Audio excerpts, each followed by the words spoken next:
एक बात हमेशा खटकती थी कि हमारा अन्नदाता किसान मेहनत करता है, परिश्रम करता है, परिश्रम की पराकाष्ठा पे पहुंचता है, लेकिन हर बार उसे समय पे सही बीज, समय पे खाद न मिलने के कारण वह कभी कभी धोखा खा जाता है और परिणाम होता है कि जितना उत्पादन उसके द्वारा, उसके परिश्रम के साथ जितना उत्पादन आना चाहिए था, नहीं आ पाता है। कैसे इसका समाधान हो? एक बड़ा लक्ष्य था, कैसे होगा? दिसंबर 18 में प्रधानमंत्री मोदी जी ने गोरखपुर में प्रधानमंत्री किसान सम्मान निधि की घोषणा की और फरवरी 2019 में इस योजना को विधिवत कार्य करना इसने प्रारंभ किया। उत्तर प्रदेश में अब तक 55,800 करोड़ रुपए से अधिक की धनराशि उत्तर प्रदेश के अन्नदाता किसानों को केवल प्रधानमंत्री किसान सम्मान निधि में प्राप्त हो चुका है, जिसमें 6,000 रुपए सालाना यानी हर 4 महीने में 2,000 रुपए अन्नदाता किसान के खाते में आ जाता है। यह सामान्य उत्तर प्रदेश के किसानों के लिए महत्वपूर्ण इसलिए है क्योंकि उत्तर प्रदेश जैसे राज्य में 90 से लेकर 92% किसान लघु और सीमांत किसान है, छोटी जोत का किसान है और इसीलिए 2,63,00,000 किसान प्रधानमंत्री किसान सम्मान निधि के साथ उत्तर प्रदेश के अंदर जुड़े। लेकिन बहुत बार परेशानी होती थी।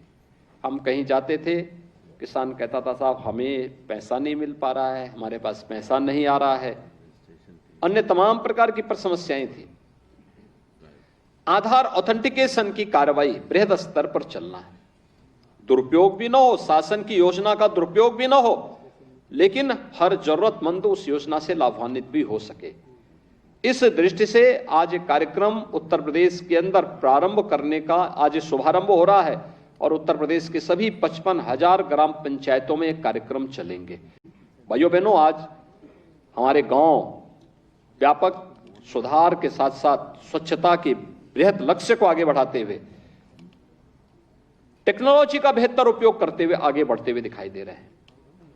इसमें आपने देखा होगा वीसी सखी उसमें से एक उदाहरण है, ग्राम सचिवालय एक उदाहरण है। कोई सोचता था गांव में भी सचिवालय बनेंगे, अब तक सचिवालय के दर्शन केवल लखनऊ में होते थे, अब तो हम गांव गांव में सचिवालय का निर्माण कर रहे हैं।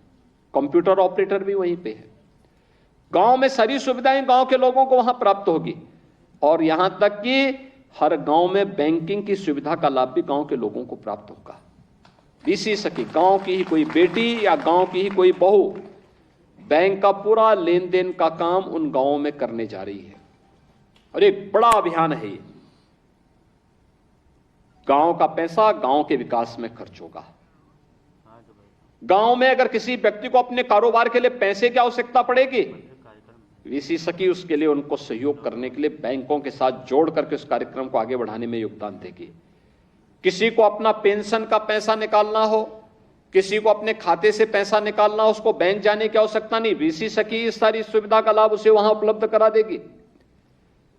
ये सभी इसलिए जिससे आपके समय की बचत हो और उस समय का उपयोग आप किसी अन्य सकारात्मक और रचनात्मक कार्य के साथ जोड़ करके आगे बढ़ा सकें। टेक्नोलॉजी आज की आवश्यकता है और उस टेक्नोलॉजी को बेहतर तरीके से आगे बढ़ाने के लिए आज कृषि विभाग में भी व्यापक परिवर्तन हम सबको देखने को मिल रहा है।